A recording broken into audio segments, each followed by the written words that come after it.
Кому будет здорово от того, что все мы здесь сегодня собрались?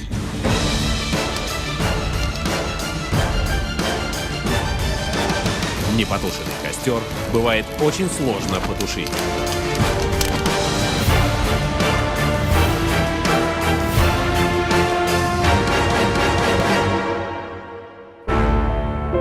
Все может начаться с одной искры.